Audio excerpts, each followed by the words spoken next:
Hey everyone, Connie here with a review for episode 2 of Place Further Than the Universe. I really apologize, as I said in the other video, and as I said on the Dragon Prince review as well. Something fucked up. I don't know why, but the audio, my audio, was not recorded for the reactions or redirect stuff of those two videos. Any of it. So, and there's no way I can fix that. Nothing I can do. So I really, really apologize. But those videos are pretty much dead. There's nothing I can do about them. I can't fix them, and it's just completely lacking in any sense of audio. So I'm doing a review for them. This will be fixed for the next ones. Obviously it's fixed now because you guys can hear me, but I'll make sure this doesn't happen again. So second episode of Place Further Than the Universe. Our group is growing bigger. We meet Hinata, and Hinata is a peppy, happy girl who works at the corner store. Mari gets a job there because she needs to raise a little bit of money for their trip. And they meet Hinata there, and she wants to join them because she had overheard them before. She had gotten to know them because they go there often because it's close to the school. And she wants to join them. She wants to go with them. Hinata is 16 years old, but she's actually tested out of school. She's technically, you could say, graduated because apparently she's smart, or at least that's what she says.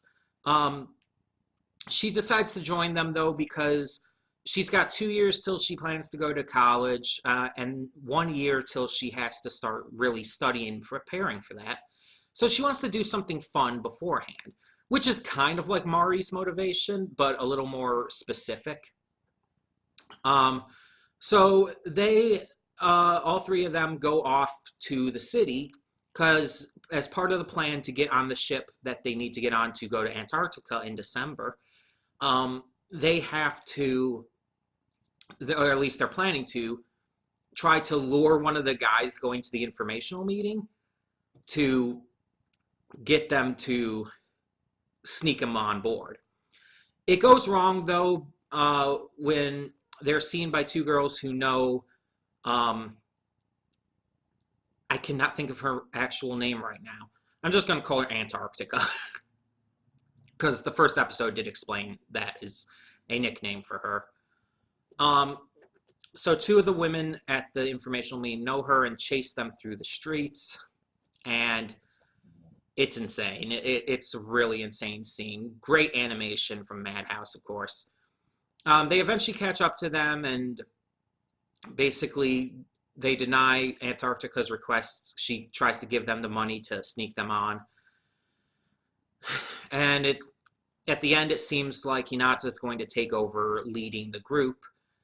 So yeah, there's that as well. The episode was great. It had a lot of great stuff in it, a lot of cool progression with the storyline. It felt really well paced. And at the very end, we got a glimpse at our fourth member of the group, who I'm not exactly sure what they're going to do with her yet, though. If there's one negative I would say about this episode, is that there's one thing about it that made me a little uncomfortable. And it's how much they focused at one point on these girls' breasts.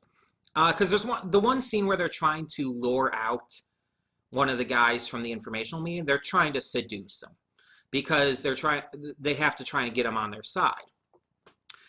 And so they're arguing about who would be best to do it. Mari goes out first, and she does this like old-fashioned pose. But Hinata pulls her back in, and they start talking about it.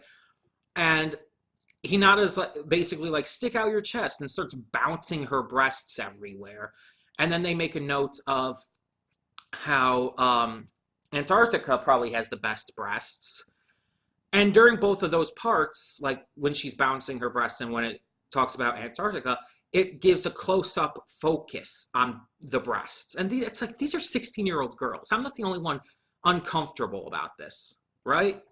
It's like, it's one thing if you showed them in swimsuits, because it's swimsuits. But the way they're focusing on it so heavily just made me a little uncomfortable.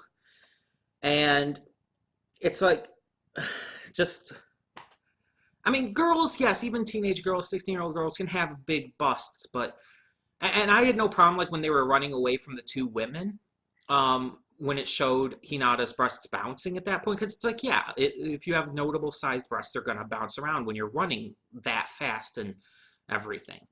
But it's like, when they're focusing so heavily on them, it's just really uncomfortable because these are, you know, underaged girls. I hope I'm not the only one who feels uncomfortable by that. But yeah, otherwise, it was a great episode, and I really think that this show is hooking me in.